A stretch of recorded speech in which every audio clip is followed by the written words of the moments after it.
Bismillahirrahmanirrahim. Assalamualaikum warahmatullahi wabarakatuh. Ini kita masuk ke pembahasan yang kedua tentang hadis hasan ya. Setelah kemarin sebelumnya kita sudah bahas tentang hadis mutawatir dan ahad. Ya. Kita perlu pahami bahwa hadis mustalahul hadis atau ilmu dirayah itu bermula dari riwayah. Jadi sejarahnya hadis itu bermula dari riwayah, baru kemudian ke dirayah atau mustalah. Riwayah itu atau nama lainnya dengan mustalahul hadis.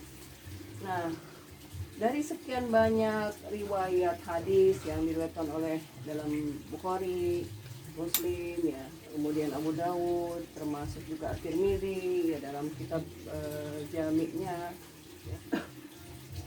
Ternyata setelah hadis itu begitu banyak dibukukan, barulah kemudian para ulama melihat dan menilai, oh ini ada hadis yang seperti ini ada hadis yang seperti ini dan sebagainya. Awalnya sebelum At-Tirmidzi mencetuskan istilah hasan, pada awalnya hadis itu dari sisi kualitasnya, hadis ahad dari segi kualitasnya itu hanya terbagi dua, sahih dan hasan, sahih dan dhaif saja.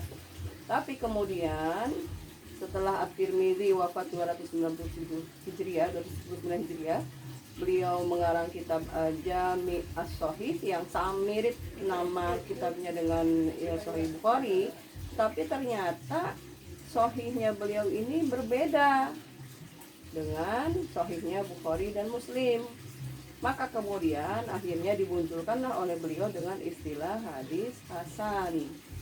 Nah, makanya oleh pemakalah tadi disebutkan bahwa pencetus dari hadis hasan ini adalah Imam At-Tirmidzi, karena pada awalnya sejarahnya hadis itu hanya terbagi menjadi dua macam secara kualitas, yaitu hadis sahih dan hadis dhaif.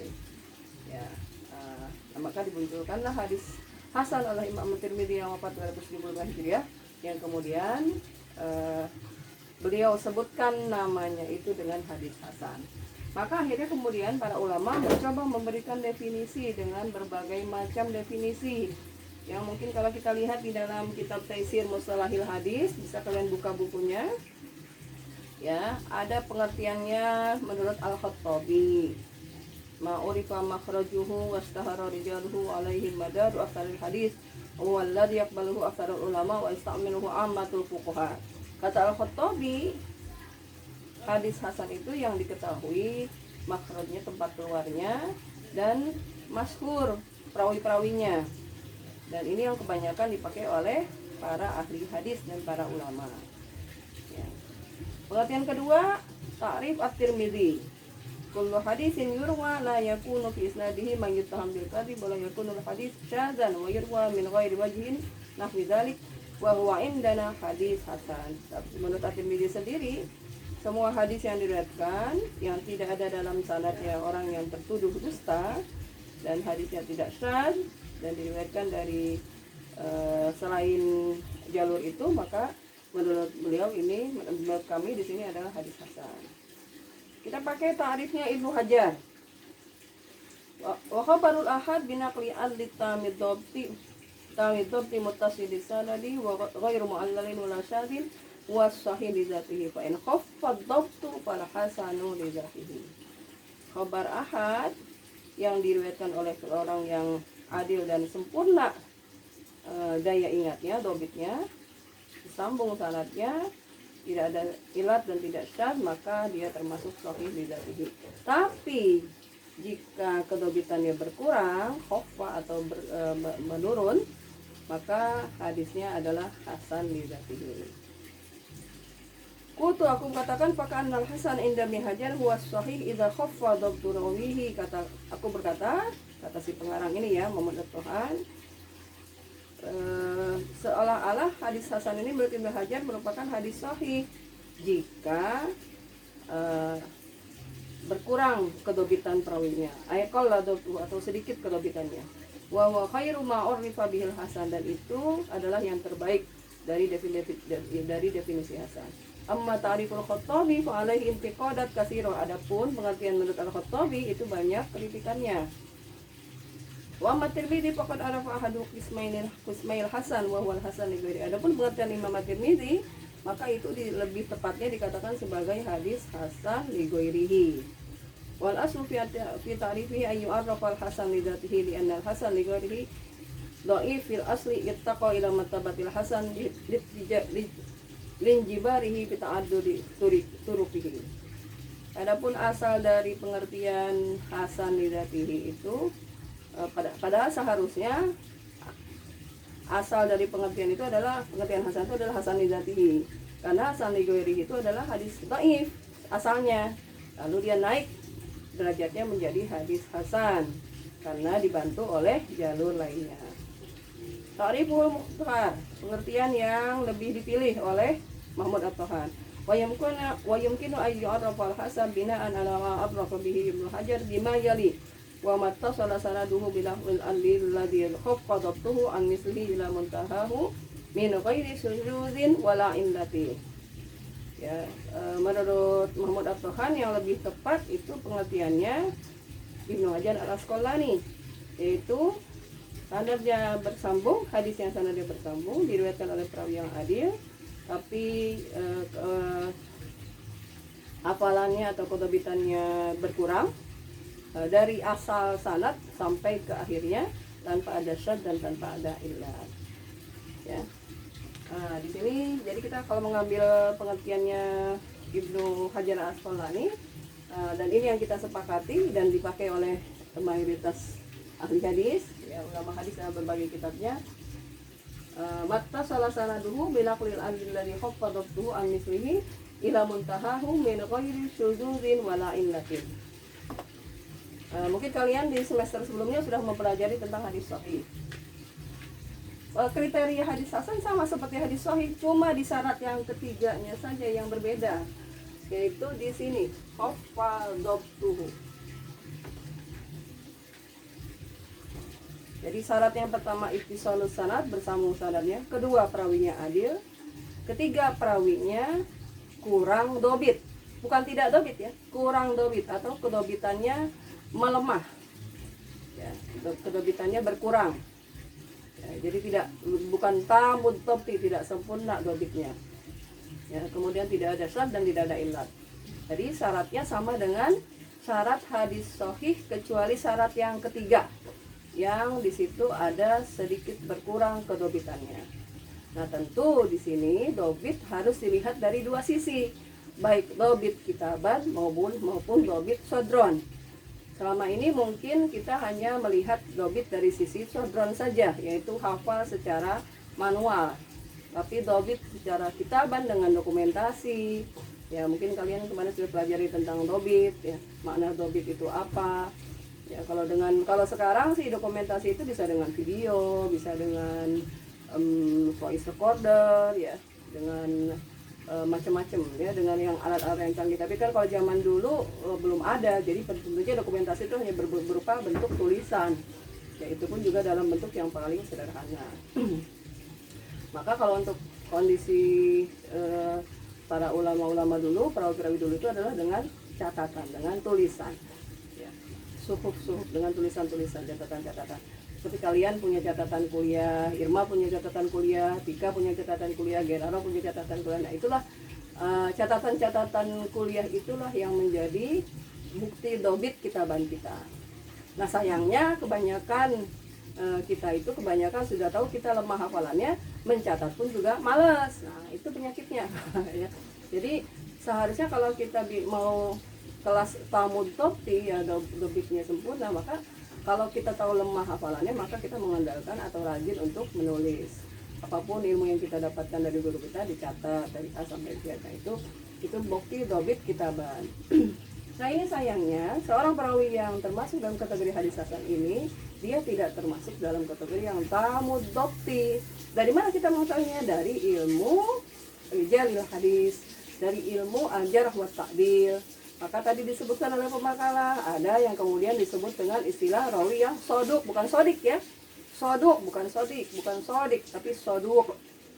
Ya, lisan Arabnya begini. Soduk. Rawi yang soduk. Kalau hadis sahih itu kan perawinya sikoh. Sikoh itu berarti mewakili adil dan tamud dobti, sempurna hafalannya, sempurna kedobitannya. Tapi kalau soduk di situ tidak tamud dhabti tapi khaffad dhabt atau melemah hafalannya, berkurang hafalannya. Bukan lemah hafalannya maksud saya ya, tapi sedikit berkurang hafalannya. Karena nanti kalau misalnya lemah hafalannya nanti masuknya ke dalam hadis dhaif.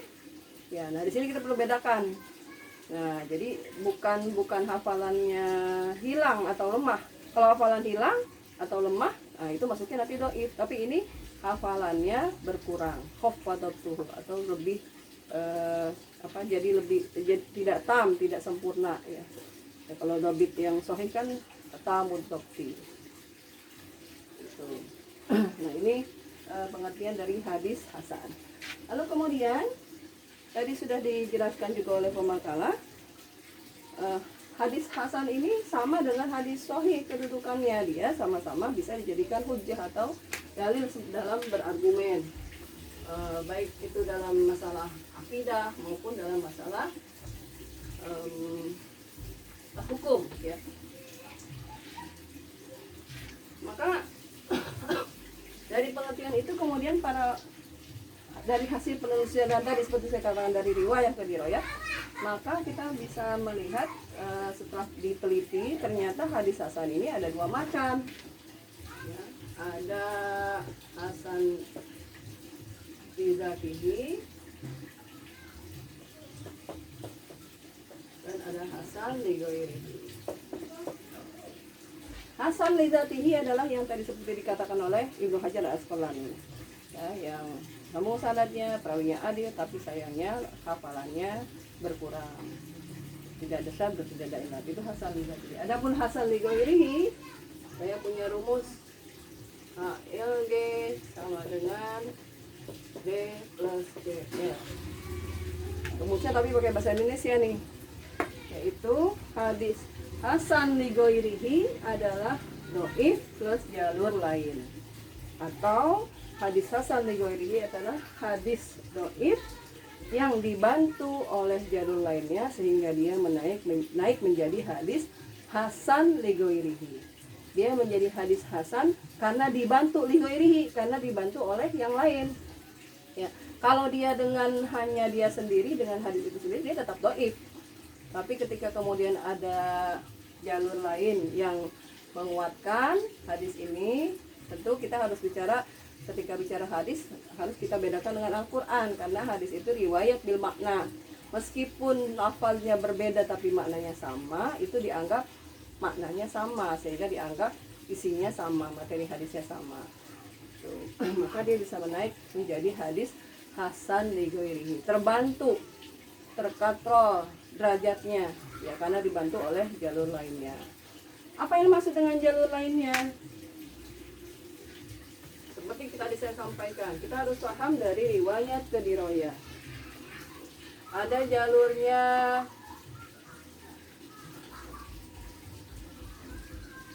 ini, misalnya jalurnya Imam Ahmad,